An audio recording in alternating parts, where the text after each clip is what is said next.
Hello, welcome back to my YouTube channel. I'm Alfina Shakes. So, ഇന്നും ACC related സീരീസിന്റെ second part video ആണ് ഞാൻ ചെയ്യുന്നത്. So, once again, welcome back. ഇന്ന് നമ്മൾ ഡിസ്കസ് ചെയ്യുന്നത് എന്തൊക്കെയാണെന്ന് നോക്കാം. First of all, what is the best time to start ACCA? +2 കഴിഞ്ഞ് ചെയ്യുന്നതാണോ, ഡിഗ്രി കഴിഞ്ഞ് ചെയ്യുന്നതാണോ, അതോ 10th കഴിഞ്ഞ് ACCA സ്റ്റാർട്ട് ചെയ്യുന്നതാണോ നല്ലത്? അതുപോലെ BCom ഡിഗ്രിയുടെ ആവശ്യകതയുണ്ടോ? ഡിഗ്രി ശരിക്കും ഇമ്പോർട്ടൻ്റ് ആണോ? And finally I'm talking about choosing exemption route. എത്ര പേപ്പർ വരെ എക്സംഷൻ ചൂസ് ചെയ്യുന്നതാണ് നല്ലത്? ആൻഡ് ഇതുകൊണ്ട് എന്തെങ്കിലും പ്രോബ്ലം ഉണ്ടോ? സോ ഇതൊക്കെയാണ് നമ്മൾ ഇന്ന് ഡിസ്കസ് ചെയ്യുന്ന ടോപ്പിക്സ്. ACCA നമുക്ക് +2 കഴിഞ്ഞോ, ഡിഗ്രി കഴിഞ്ഞോ, അതോ 10th കഴിഞ്ഞ് നമുക്ക് സ്റ്റാർട്ട് ചെയ്യാം. 10th കഴിഞ്ഞ് ACCA സ്റ്റാർട്ട് ചെയ്യാൻ പറ്റുമെന്ന് പലർക്കും അറിയില്ല എന്ന് എനിക്ക് തോന്നുന്നു. പക്ഷെ 10th കഴിഞ്ഞും ACCA സ്റ്റാർട്ട് ചെയ്യാം. What is the right time to start ACCA? ഇതിനൊരു കൃത്യമായിട്ടുള്ള ഉത്തരം ഉണ്ടോ എന്ന് ചോദിച്ചിട്ടുണ്ടെങ്കിൽ ഇല്ല. അത് ഓരോരുത്തരുടെയും പ്രയോറിറ്റീസും പെർസ്പെക്റ്റീവും അനുസരിച്ച് ഡിഫറെൻ്റ് ആയിരിക്കും. സോ അതുകൊണ്ട് തന്നെ നമ്മൾ കുറച്ച് ഫാക്ടേഴ്സുകളും കൂടി കൺസിഡർ ചെയ്തിട്ട് വേണം ഇതിനുള്ളൊരു തീരുമാനത്തിലെത്താൻ. 10th കഴിഞ്ഞാണ് നിങ്ങൾ ACCA ചൂസ് ചെയ്യുന്നതെങ്കിൽ +1 +2നോടൊപ്പം തന്നെ ACCA പഠിക്കണം. നിങ്ങൾ അത്ര കോൺഫിഡൻ്റ് ആണെങ്കിൽ മാത്രം ഈ ഒരു ഓപ്ഷൻ ചൂസ് ചെയ്യുക. പക്ഷേ 18-19 വയസ്സിനുള്ളിൽ തന്നെ നിങ്ങൾക്ക് ACCA അഫിലിയേറ്റ് ആവാം. വളരെ പെട്ടെന്ന് തന്നെ നിങ്ങൾക്ക് ജോലിയും കിട്ടും, ആൻഡ് വിച്ച് ഈസ് ഗുഡ്. +2 കഴിഞ്ഞാണ് നിങ്ങൾ ACCA ചൂസ് ചെയ്യുന്നതെങ്കിൽ എല്ലാ എക്സാമും പാസ്സാവുകയാണെങ്കിൽ ഒരു 21ാമത്തെ വയസ്സിനുള്ളിൽ തന്നെ നിങ്ങൾക്ക് ജോലി കിട്ടും, and which is also very good. പക്ഷെ ഞാൻ കുറച്ചുകൂടി പ്രിഫർ ചെയ്യുക ഡിഗ്രി കഴിഞ്ഞ് ACCA ചെയ്യുന്നതിനോടാണ്. ഞാൻ BCom കഴിഞ്ഞാണ് ACCA സ്റ്റാർട്ട് ചെയ്യുന്നത്. എൻ്റെ ഫ്രണ്ട്സ് പലരും പറയുന്നത് കേട്ടിട്ടുണ്ട്, +2 കഴിഞ്ഞ പാടെ ACCA സ്റ്റാർട്ട് ചെയ്തിരുന്നെങ്കിൽ ഇന്ന് അവർക്ക് ജോലി കിട്ടുമായിരുന്നു എന്ന്. And that's right. ബട്ട് നമുക്ക് ഓരോ പ്രായത്തിലും നമ്മുടെ ആഗ്രഹങ്ങൾ മാറിക്കൊണ്ടേയിരിക്കും. ചെറുപ്പത്തിൽ നമ്മളാകണം എന്ന് ആഗ്രഹിച്ചതായിരിക്കില്ല ഇന്ന് നമ്മളാകണം എന്ന് ആഗ്രഹിക്കുന്നത്. അതുപോലെ +2 കഴിഞ്ഞെടുക്കുന്ന തീരുമാനം പോലെ ആവില്ല 3 വർഷം കഴിഞ്ഞ് നമ്മൾ എടുക്കുന്ന തീരുമാനം. ഓരോ പ്രായത്തിലും നമ്മുടെ ആഗ്രഹങ്ങൾക്ക് മാറ്റം വന്നുകൊണ്ടേയിരിക്കും. പഠനത്തിന് അപ്പുറം ലൈഫിൽ എന്തെങ്കിലുമൊക്കെ ചെയ്യാനും പേഴ്സണലി ഡെവലപ്ഡ് ആവാനും അതുപോലെ നമുക്ക് വളരാനുമുള്ള ഒരുപാട് ഓപ്പർച്യൂണിറ്റീസ് കോളേജ് ലൈഫിലുണ്ട്. പക്ഷെ അത് നല്ല രീതിയിൽ യൂട്ടിലൈസ് ചെയ്തെങ്കിൽ മാത്രമേ അതുകൊണ്ട് പ്രയോജനമുള്ളൂ.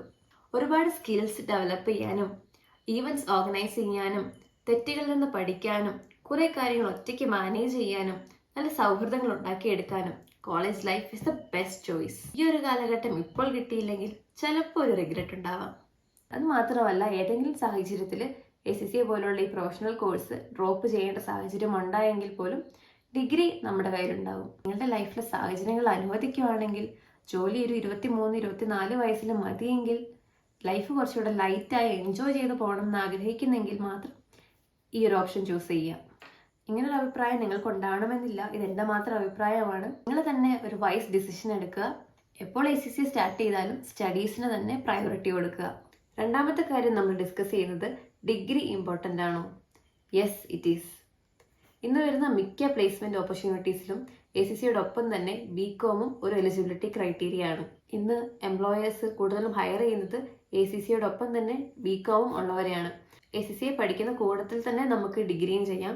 ഇന്ന് ACCയുടെ കൂടെ BCom പഠിക്കുന്ന, ഡിസ്റ്റൻ്റ് ആയിട്ട് പഠിക്കുന്ന ഒരുപാട് പേരുണ്ട്. നിങ്ങൾ +2 കഴിഞ്ഞോ അല്ലെങ്കിൽ മറ്റേതെങ്കിലും ഡിഗ്രി കഴിഞ്ഞോ ആണ് ACCA പഠിക്കുന്നതെങ്കിൽ അതിൻ്റെ കൂടെ തന്നെ BComഉം കൂടെ ചെയ്യാൻ ശ്രമിക്കുക. ഡിസ്റ്റൻ്റ് ആയിട്ട് ഓപ്പൺ യൂണിവേഴ്സിറ്റിയിൽ നിന്നൊക്കെ നമുക്ക് ഡിഗ്രി ഇന്ന് ചെയ്യാം. ഇന്ന് പഠിക്കുന്ന ഒരുപാട് പേരുണ്ട്. സോ ഡിഗ്രി ഇമ്പോർട്ടൻ്റ് ആണ്. And finally I'm speaking about choosing exemption route. ഇന്ന് ഒരുപാട് ഡിസ്കഷൻ നടക്കുന്ന ഒരു ടോപ്പിക്കാണ് ACCA സ്റ്റുഡൻസിന് ഒരുപാട് എക്സംഷൻ കൊടുക്കുന്നു എന്നുള്ളത്. 4 പേപ്പേഴ്സ് തൊട്ട് 9 പേപ്പേഴ്സ് വരെയാണ് എക്സംഷൻ ഉള്ളത്. ഓരോ കോളേജുകളിലും യൂണിവേഴ്സിറ്റികളിലും അത് ഡിഫറെൻ്റ് ആണ്. കേരള യൂണിവേഴ്സിറ്റികളിലും മിക്ക കോളേജുകളിലും 5 പേപ്പേഴ്സാണ് എക്സംഷൻ കിട്ടുന്നത്. പക്ഷെ കാലിക്കറ്റ്, കണ്ണൂർ യൂണിവേഴ്സിറ്റികളിൽ 5 to 6 പേപ്പേഴ്സ് വരെ എക്സംഷൻ കിട്ടുന്നുണ്ട്. ചിലർക്ക് 9 പേപ്പേഴ്സ് വരെ എക്സംഷൻ കിട്ടും. അത് കൂടുതലും PG കഴിഞ്ഞ് ACCA ചെയ്യുന്നവർക്കാണ് 9 പേപ്പേഴ്സ് എക്സംഷൻ കിട്ടുന്നത്. അതെല്ലാ കോളേജിലോ യൂണിവേഴ്സിറ്റികളിലോ ഇല്ല. ചില സെലക്റ്റഡ് കോളേജുകളിലോ യൂണിവേഴ്സിറ്റികളിലോ ആണ് ഇത്ര എക്സംഷൻ പ്രൊവൈഡ് ചെയ്യുന്നത്.